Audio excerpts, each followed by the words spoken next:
চলুন আজ আমি আপনাদেরকে বানিয়ে দেখাই খেজুর দিয়ে বানানো দারুণ একটা কেক। নমস্কার, আমি দেবযানী মণ্ডল। আপনাদের সকলকে দেবযানী রান্নাঘরে স্বাগত জানাই। আজকে আমার রেসিপি যদি আপনাদের ভালো লেগে থাকে তাহলে অবশ্যই রেসিপিটি লাইক শেয়ার কমেন্ট করবেন এবং চ্যানেলটি সাবস্ক্রাইব করে পাশে থাকবেন। চলুন তাহলে দেরি না করে রেসিপিটি শুরু করে নেওয়া যাক। খেজুরের কেক বানিয়ে নেওয়ার জন্য এখানে নিয়ে নিয়েছি পরিমাণ মতো খেজুর। খেজুরগুলো আমি ভালোভাবে ধুয়ে তার মধ্যে থেকে বীজটা আলাদা করে রেখেছি। সমস্ত খেজুরগুলো দিয়ে দিলাম। এরপর এখানে এগুলো ভিজিয়ে রাখবো বেশ কিছুক্ষণ ধরে গরম দুধের মধ্যে। এখানে দিয়ে দিচ্ছি পরিমাণ মতো গরম দুধ।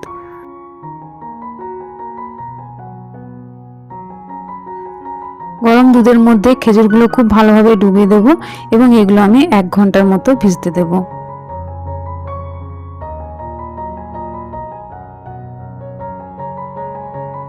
এক ঘন্টা পর চলুন খেজুরগুলো দেখে নিই। দেখুন খেজুরগুলো খুব সুন্দরভাবে ভিজে গেছে, একেবারে নরম হয়ে গেছে। এরপর আমি চলে যাব বাকি প্রসেসে।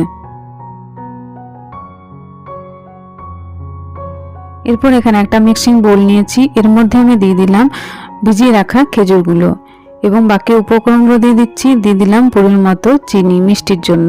তবে মিষ্টিটা এখানে কম ব্যবহার করতে হবে কারণ খেজুরের মধ্যে যথেষ্ট মিষ্টি আছে।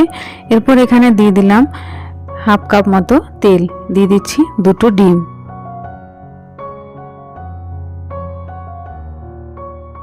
এবং দিলাম সামান্য ভ্যানিলা এসেন্স। এরপর সমস্ত উপকরণ খুব ভালোভাবে একটা স্মুথ পেস্ট বানিয়ে নেব। দেখুন পেস্টটা আমার তৈরি হয়ে গেছে। এরকমভাবে একটা স্মুথ পেস্ট বানিয়ে নিতে হবে।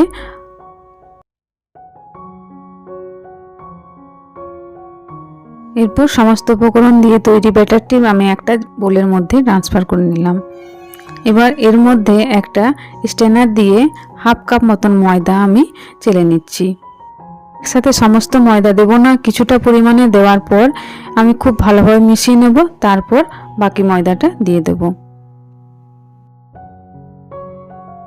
চলুন এই ময়দাটা খুব ভালোভাবে উপকরণের সাথে মিশিয়ে নিচ্ছি। খুব আস্তে আস্তে এটা মিশিয়ে নিতে হবে, খুব তাড়াহুড়ো করে মেশানো চলবে না। ময়দাটা মিশিয়ে নেওয়ার পর এখানে দিয়ে দেব বাকি ময়দাটা আমি এটার মধ্যে চেলে নিচ্ছি এবং তারপর এটা খুব ভালোভাবে মিশিয়ে নেব।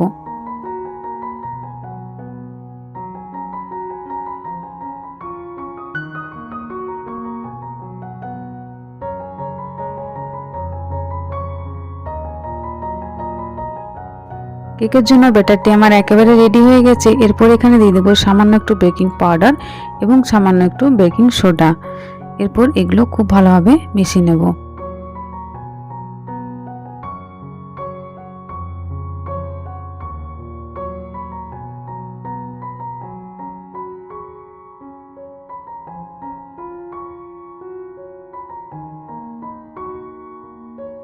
এরপর কেকটা বানিয়ে নেওয়ার জন্য এখানে আমি কেক টিন নিয়ে নিচ্ছি এবং তার মধ্যে সামান্য একটু তেল ব্রাশ করে নিচ্ছি এবং এখানে একটু ময়দা দিয়ে ডাস্ট করে নেব।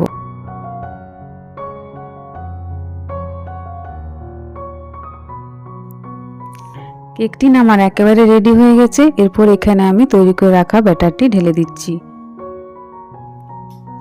সমস্ত ব্যাটারটি কেক টিনের মধ্যে ঢেলে নেওয়ার পর এটা আমি খুব ভালোভাবে সেট করে নেব যাতে ভেতরে কোনো রকম বাবল না থেকে থাকে। এরপর এখানে দেখুন একটা আমি অ্যালুমিনিয়ামের পাত্র নিয়েছি, তার মধ্যে আমি দিয়েছি একটা স্ট্যান্ড এবং সেইটার উপর আমি এই কেক টিনটা চাপিয়ে দিচ্ছি। এরপর কিছুক্ষণ আমি গ্যাসের ফ্লেমটা হাই রাখবো, প্রায় 5 থেকে 10 মিনিটের জন্য।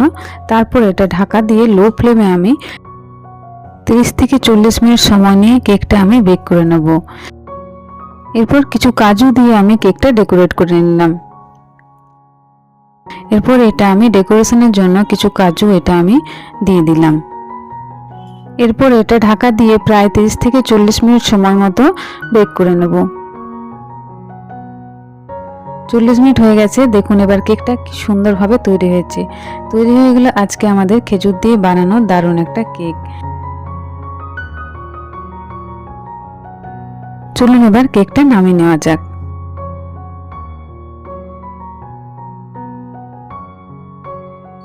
কেকটা নামিয়ে নিয়েছি, এবার একটু ঠান্ডা করে নেব। এরপর ছুরি দিয়ে কেকের সাইজটা খুব ভালোভাবে ছাড়িয়ে নেব।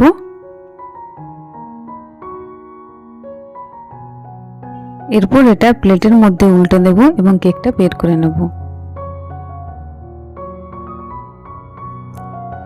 দেখুন কি সুন্দর কেক তৈরি হয়ে গেছে, তলার দিকটাও কি সুন্দরভাবে তৈরি হয়েছে এবং এই যে কেক টিনটা দেখুন খুব বেশি পুড়ে যায়নি। দেখুন কেকটা কি সুন্দর স্পঞ্জি তৈরি হয়েছে। এবার চলুন আমি আপনাদেরকে কেকটা কেটে দেখাই। খেজুর দিয়ে বানানো এই দারুণ স্বাদের কেক অবশ্যই একবার বাড়িতে ট্রাই করবেন। এই বড়দিনে তাহলে অবশ্যই এই রেসিপিটা একবার ট্রাই করে দেখবেন। তাহলে আজকে আমার রেসিপি যদি আপনাদের ভালো লেগে থাকে অবশ্যই রেসিপিটি লাইক শেয়ার কমেন্ট করবেন এবং চ্যানেলটি সাবস্ক্রাইব করে পাশে থাকবেন। ভালো থাকবেন, দেখা হচ্ছে পরবর্তী নতুন একটা ভিডিওতে। Bye bye.